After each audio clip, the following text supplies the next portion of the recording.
Alors c'est vrai que moi je suis un sportif, un entrepreneur, mais ce que peu de gens savent, c'est que j'ai fait beaucoup de musique classique. J'ai démarré le violon en fait quand j'avais 5 ans. J'en ai fait jusqu'à une vingtaine d'années, à un niveau correct on va dire. Et donc la première fois que j'ai découvert le mot crescendo, j'avais peut-être 5, 6 ans. Et c'était sur la partition de musique, voilà un petit symbole et je ne comprenais pas et c'était crescendo. Et crescendo, voilà, je l'ai découvert dans la musique, c'était finalement, voilà, on monte le son en fait finalement. Voilà, on va de plus en plus haut dans le son. Et donc pour moi, crescendo, bah voilà, c'est ça, c'est augmenter d'intensité sonore en premier lieu.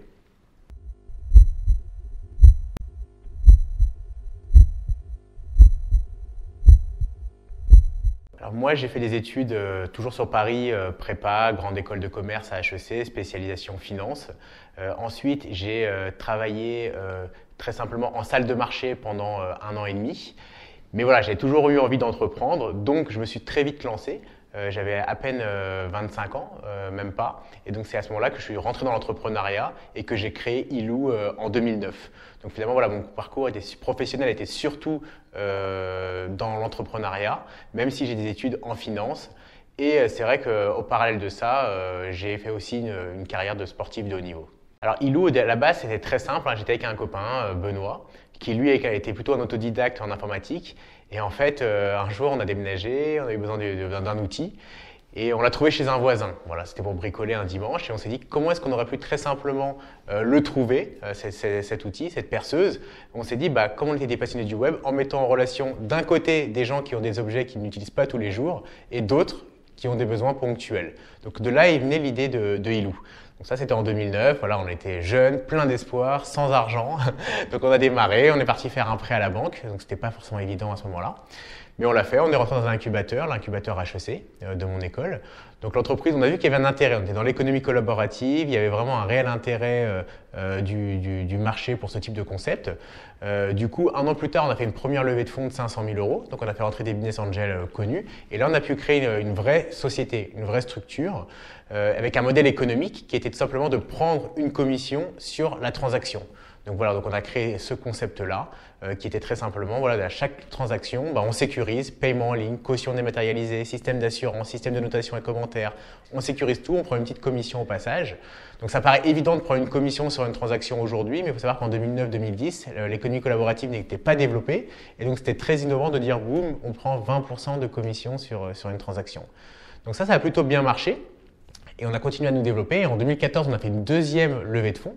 Donc là, on a levé 2 millions d'euros, un petit peu plus d'ailleurs. Et c'était très simplement à la fois pour continuer à se développer, en point de vue communication. Donc on a lancé des campagnes de communication à la télé, on a commencé des campagnes de communication dans la rue. C'était aussi pour améliorer notre modèle économique, car là, on a vraiment lancé une offre pour les loueurs professionnels. Donc il y a des milliers et des milliers de loueurs en France, loueurs de ski, loueurs de vélo, loueurs de jet ski, loueurs de déguisement, enfin il y a vraiment tout ce qu'on veut. Et on s'est dit, bah, comment est-ce qu'on pourrait les réunir sur notre plateforme? Alors c'est vrai que sur eBay, Le Bon Coin, Amazon, on voit des professionnels qui cohabitent avec des particuliers. Mais voilà, sur la location, ça n'existait pas. Donc on a décidé de créer un modèle économique sur lequel on puisse les faire rentrer. Donc ils payaient un abonnement très simplement pour venir sur Ilou. Et ça a bien marché puisque très vite on a convaincu des centaines de loueurs professionnels. Aujourd'hui on en a un peu plus de 1500 et donc ils sont référencés sur la plateforme. Donc finalement aujourd'hui si je donne quelques chiffres, c'est 500 000 annonces sur Ilou, c'est 2,5 millions d'utilisateurs, c'est 1500 loueurs professionnels sur la plateforme, c'est 500 000 visiteurs uniques par mois. Donc ça c'est vraiment Ilou. Et il faut savoir qu'à côté de ça, on a effectivement lancé quelques verticales, donc quelques sites spécialisés satellites autour. C'est vraiment du marketing pour faire venir du contenu, de la communauté, du trafic sur le site. On a notamment fait quelques acquisitions, dont la plus grosse a été Séjourning. Séjourning qui est un peu le Airbnb français, donc en mieux.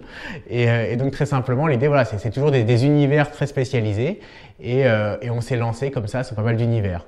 Après, il y a le côté international. Donc là, très simplement, on a décidé de répliquer notre modèle, notre savoir-faire à l'étranger, en s'associant avec des partenaires locaux, donc sur des marchés qui sont plus ou moins gros. Donc on a lancé un bureau à Moscou, un bureau à Tel Aviv, un bureau à Copenhague, on a lancé un bureau à Los Angeles, et on est aussi dans les dom-toms. Et là, l'idée, c'est simplement de continuer à nous développer à l'international.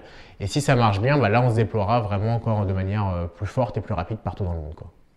Alors, entreprendre, je pense que c'est quelque chose qui est une passion, parce que, en tout cas, voilà, soit on entreprend vraiment très jeune, on a toujours voulu faire ça un peu comme moi, soit c'est sur le tard pour différentes raisons, soit parce qu'on a une expertise, soit parce que très simplement, voilà, on a envie de faire autre chose. En tout cas, voilà, l'entrepreneuriat pour moi, c'est vraiment la passion d'innover. Alors que tous les entrepreneurs ne sont pas innovateurs, mais en tout cas, moi, je suis dans l'innovation. C'est l'impression d'innover, c'est l'impression, voilà, de créer de la valeur, aussi bien de la valeur pour moi que pour mes employés, que pour mes clients, que pour mes partenaires. Donc c'est vraiment ça, entreprendre. Et je dirais que c'est aussi, et c'est ce que j'aime, hein, parce que je fais dans le sport de haut niveau, mais c'est aussi être dans les montagnes russes, j'ai envie de dire, hein, un peu la fête foraine, hein, parce que voilà, c'est les bonnes nouvelles, les mauvaises nouvelles, et ça n'arrête pas, j'ai envie de dire tous les mois, mais j'ai envie de dire même toutes les semaines, tous les jours, voire même toutes les heures. Donc c'est ça, c'est l'adrénaline et c'est ce que je retrouve finalement aussi bien dans le sport que dans l'entrepreneuriat. C'est ça pour moi entreprendre. Alors justement sur Ilou, tout se loue sauf les petites amies. En fait voilà, il faut savoir qu'au départ on n'avait pas forcément beaucoup de moyens. Et puis après c'est devenu un peu notre marque de fabrique, c'est toujours faire du buzz, faire du bruit, faire parler de soi, voilà, communiquer de manière on va dire parfois à la limite du trash, souvent dans la provocation, sur des sujets qui marchent bien. Et c'est vrai qu'on a fait des buzz donc, sans aucun moyen au départ, après qu'un peu plus par la suite, mais qui ont fait des cartons, en tout cas des cartons en termes de visiteurs, de trafic, de génération de notoriété, ce genre de choses. Donc on en a eu plein. Pour citer quelques exemples, donc il y a eu Lou, une petite amie, qui est effectivement en 2011 quelque chose qui a été vraiment exceptionnel parce que c'est parti des réseaux sociaux. On avait créé une fausse page et ça a généré des centaines de milliers de visiteurs. Il y avait un moment sur Ilou, enfin il y en a toujours d'ailleurs, on peut louer des chèvres pour tondre son jardin. Donc ça a fait un énorme buzz. Après, il y a des choses beaucoup plus récentes.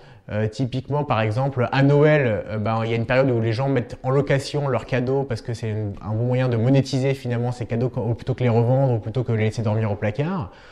Récemment, il y a eu par exemple la circulation alternée à Paris, Lyon et dans pas mal d'endroits. Et donc du coup, sur Ilou, on a la possibilité de louer des voitures avec une plaque impair ou pair, en tout cas de choisir la parité, elle est affichée sur les annonces. Voilà, c'est plein de choses comme ça. Et aujourd'hui, on continue même avec une nouvelle opération de communication qui est un peu différente, mais qui est un job de rêve sur ces journings.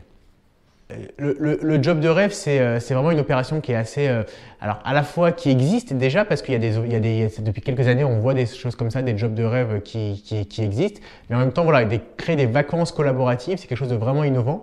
L'idée, on s'est dit, voilà, plutôt que dépenser quelques dizaines, voire centaines de milliers d'euros à faire des campagnes d'affichage dans le métro ou à la télé, on va faire quelque chose de plus sympa, de plus original, qui va plus marquer et qui va plus finalement fédérer notre communauté. C'est très simplement voilà, de créer un job de rêve. Donc le job, c'est quoi? C'est on rémunère 10 000 euros brut pour 3 mois. Donc déjà, c'est bien payé. Et en plus, surtout, c'est pour partir en vacances. Donc l'idée, c'est voilà, je pars en vacances dans une vingtaine, 20-25 lieux. À chaque fois, c'est un jour ou ça peut être quelques jours jusqu'à une semaine. À la mer, à la montagne, voilà, dans le sud, dans le nord, à l'ouest, à l'est, dans le centre, vraiment partout. Dans le luxe, dans le mobil-home, dans le camping, il y a vraiment de tout. Et l'idée, c'est vraiment de tester des vacances. Donc, on teste les logements, on va pouvoir donner des notations, des commentaires, faire vivre son expérience. Et en même temps, des objets de Ilou qui vont être mis à disposition. Donc, j'en sais rien, moi, un jet ski, un vélo, des boules de pétanque, selon le profil de la personne choisie. Et donc, c'est vraiment tester des vacances collaboratives. Et l'idée, c'est encore une fois, c'est une opération de communication parce que, évidemment, ça nous sert, ça a généré des centaines, voire des milliers de retombées presse. Donc finalement, pour nous, c'est plus intéressant finalement que le dépenser en affichage dans le métro, par exemple. Alors moi, il faut savoir que je fais de l'escrime, donc je suis en équipe israélienne d'escrime, donc je prépare les championnats du monde, les championnats d'Europe, enfin toutes ces compétitions-là. Et l'escrime est un sport, on va dire, qui est semi-professionnel, en tout cas en France. Donc moi, j'ai toujours eu un double cursus, on va dire, études, sport.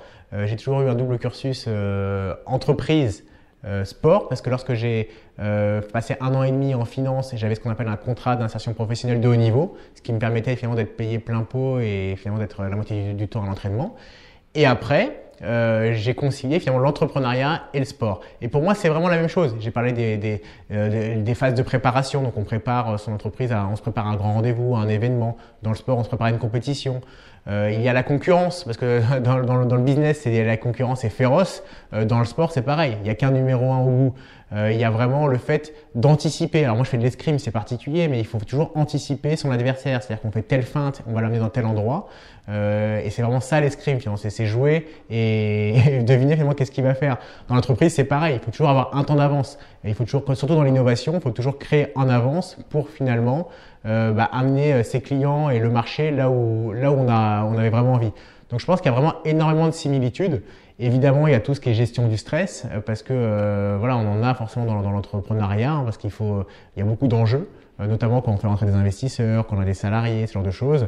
Et il y en a beaucoup évidemment dans le sport, parce que c'est pas les mêmes enjeux, mais quand on se prépare pendant des mois, voire des années pour un événement, on n'a pas envie d'échouer pour autant. Donc voilà, il y a vraiment une satisfaction personnelle. Donc il y a vraiment les similitudes. Je pourrais vraiment parler pendant des heures, parce qu'il y en a vraiment énormément, je pense, entre le sportif de haut niveau et l'entrepreneuriat. Je pense que vraiment, un entrepreneur, c'est un sportif de haut niveau.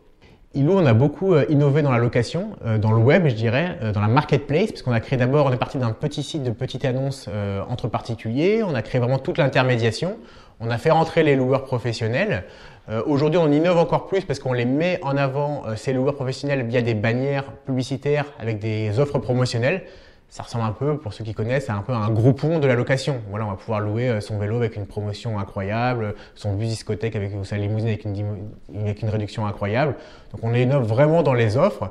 Et l'idée, c'est de continuer à innover en créant toujours des services pour nos utilisateurs. Donc voilà, on a encore plein de projets dans les cartons et on va continuer à innover les prochains mois. Je dirais que les échecs, on en subit beaucoup.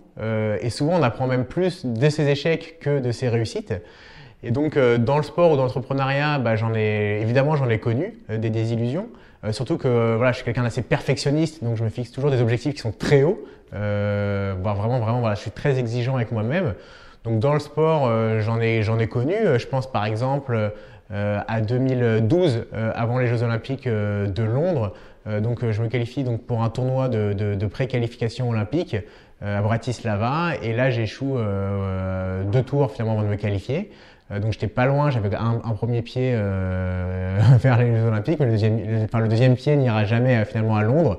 Donc voilà, c'était un gros échec parce que j'y croyais beaucoup. Mais néanmoins, encore une fois, là je me suis dit, qu'est-ce que je fais? Est-ce que j'arrête? C'était une possibilité, hein. On est surtout dans des sports qui sont pas forcément professionnels, ou est-ce que je continue? Et non, ça m'a remotivé. Je me suis donné 2 fois plus. Mais j'ai toujours eu cette philosophie un petit peu. Je me rappelle même étudiant en prépa, c'était dur.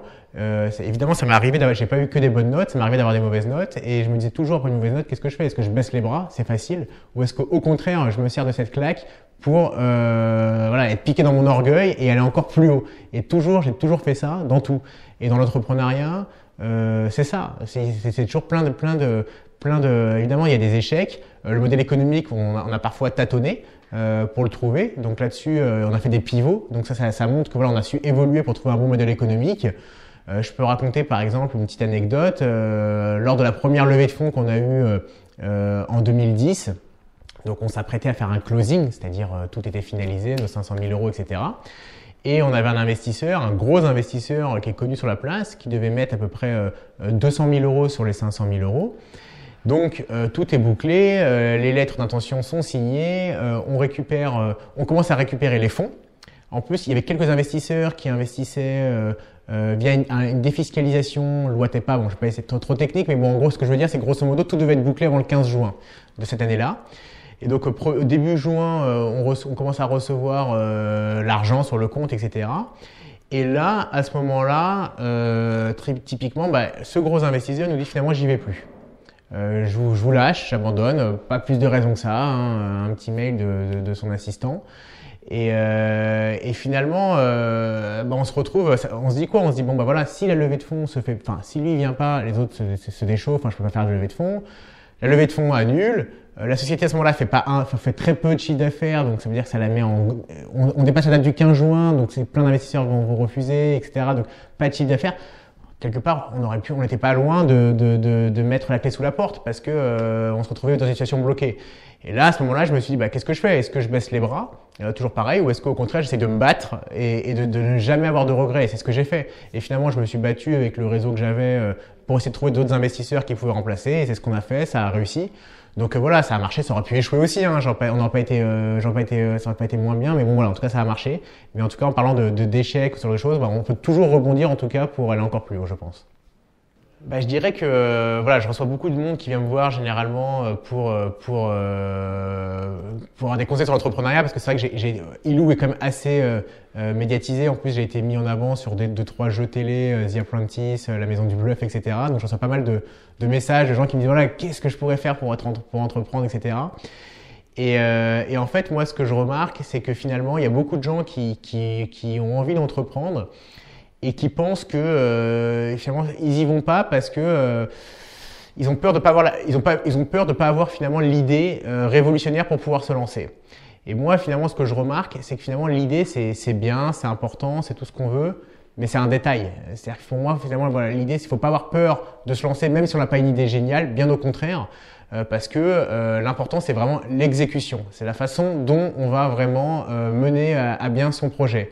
Et c'est ça qui est important. Et donc du coup, voilà, c'est pas facile à comprendre, hein. Enfin, moi-même, quand je me suis lancé hein, tout jeune, j'avais cette vision-là aussi, hein, qu'il fallait absolument avoir une idée révolutionnaire, etc. Mais de toute façon, même si on a une idée révolutionnaire, elle sera copiée. Donc je veux dire, il faut toujours avoir en avance, exécuter, aller bien, enfin faire bien, etc. Donc c'est pas forcément ça le plus important. Le plus important, c'est voilà, d'y aller. Et donc finalement, mon conseil à ceux qui hésitent à se lancer, à entreprendre, c'est lancez-vous.